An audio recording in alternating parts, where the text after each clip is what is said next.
Ladies and gentlemen, as we all heard, Terence Crawford got stripped off his WBC super middleweight title because he couldn't pay the $300K sanctioning fee. Mauricio Sudamon, the president of WBC, elaborated in his recent interview. 0.6%, which is $300,000. $300,000. Now, some of y'all might not gonna like what I'm about to say, but it is what it is. Terence Crawford just couldn't afford to be Canelo Alvarez. Terence Crawford just can't afford to be the face of boxing. The king, El Rey. Oh, it's expensive to be king. Ladies and gentlemen, the more money you make, the more sanctioning fees you will pay. And finally, Terence Crawford had a taste of what it is being Canelo Alvarez, what it is being Mike Tyson, Oscar De La Hoya, Floyd Mayweather, Canelo Alvarez, Manny Pacquiao. Oh, it takes this to stay king and be king. But you can't pay $300K sanctioning fee, because ladies and gentlemen, make sure like this. Both Canelo Alvarez and Terence Crawford heading to their fight pay sanctioning fees, has to pay sanctioning fees and belt fee. The one that's putting on the line and the one that's challenging that's challenging for it. He paid belt fee as well. Usually you pay sanctioning fees before a fight. And it looked like the Mauricio Sudamon of the WBC was trying to, you know what I'm saying, probably be like, yo, Terence Crawford is cool and stuff like that. You know, he been a champion in the welterweight division. He was a WBC champion and stuff like that.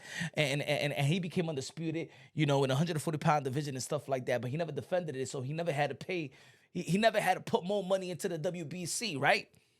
And I could tell y'all right here that usually you pay sanctioning fees before a bout. You know what I'm saying? You pay boxing sanctioning fees before the fight. As a promoter, are required to submit payment in advance of the event for the sanctioning body to approve it. Since Terence Crawford is his own boss, and it was, you know, TC promotion, Canelo Alvarez promotion, Salas, and Turkey Al Sheikh and Dana White, right?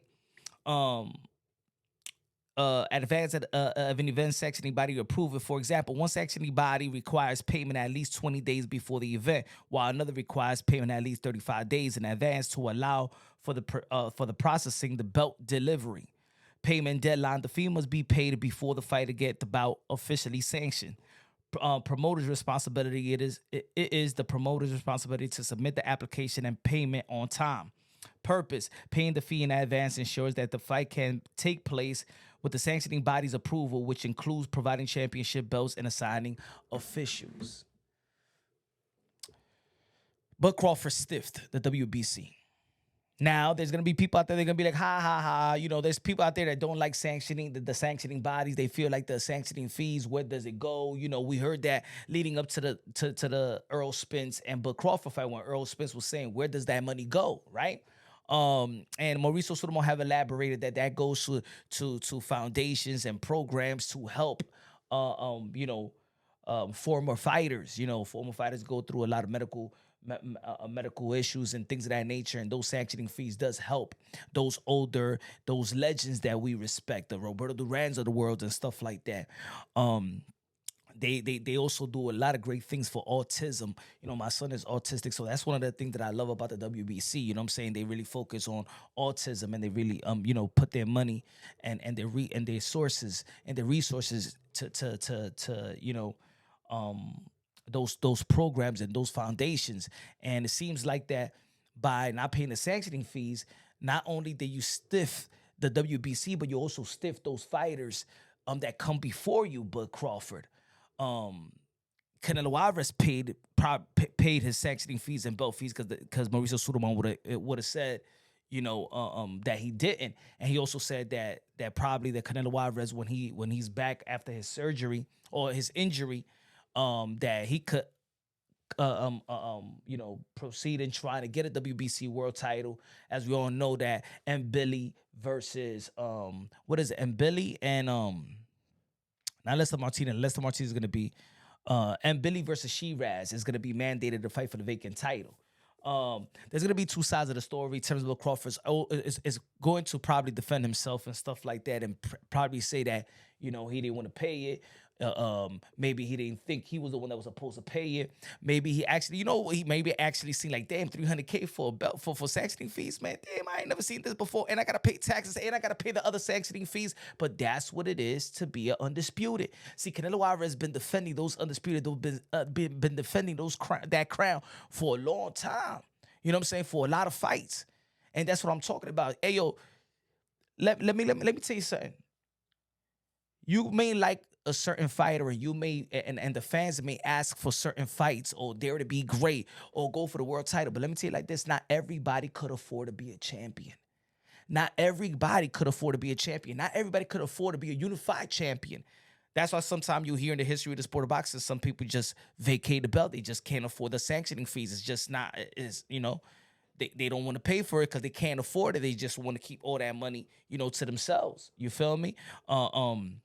I believe who vacant Baltimore didn't pay the sanctioning fees and stuff like that, and that's why Zab Judah kept his belt when they fought a long time ago. Josh Taylor, I remember the top rank was paying, I think it was 60% of his belt fee, leading to the Jack Catterall fight, the first fight, and that's why the reason why he vacated his world titles. I remember what Timothy Bradley said a long time when they asked him, don't you want to fight these guys, Keith Thurman and Earl True Spence? He said, why? He said, and people, you know, don't you want to be undisputed? He said, no, all I need is one belt. I don't want to pay no 4 sanctioning fees and stuff like that. So maybe that was Bud Crawford, but I would have hoped that Bud Crawford would have paid the sanctioning fee and the belt fee. You know why? Because there's just one thing that Bud Crawford has not done, and that is to defend his undisputed crown. I would have liked to see him defend at least. He's been a 3-division undisputed world champion, and he doesn't defend it. Maybe he just can't afford to be an undisputed. He could afford to fight for it and accomplish it, but he can't afford to reign as undisputed, and that's what it is. That's just the fact of the matter is, you know what I'm saying? You're getting the opportunity, but then you're not, you know, and especially now that you're making that type of money, I know these sanctioning bodies is looking at that, yo, yeah, we're going to get paid too as well. But they're giving you the opportunity. The WBC has given Terence Crawford the opportunity to become a 3-division undisputed world champion. Why you stiffing them? You know, why? They didn't have to sanction that fight, Terence Crawford. They didn't have to sanction that fight. You moving into the 168-pound division, the way that you perform versus Madrimov, they could have easily be like, nah, we're not going to sanction that fight. But, of course, it's Turkey out shaking that type of money. Why not? That's what they was waiting for. That's why they did sanction a fight. I don't know what it is. It's unfortunate. It's unfortunate because that's bad business, in my opinion. No paga ese tigre. No paga esa gente. Anyway. Subscribe to the channel, smash the like button. This is Punch Drunk Boxing, a.k.a. Mr. Moonshot himself. Love you. God bless. On to the next.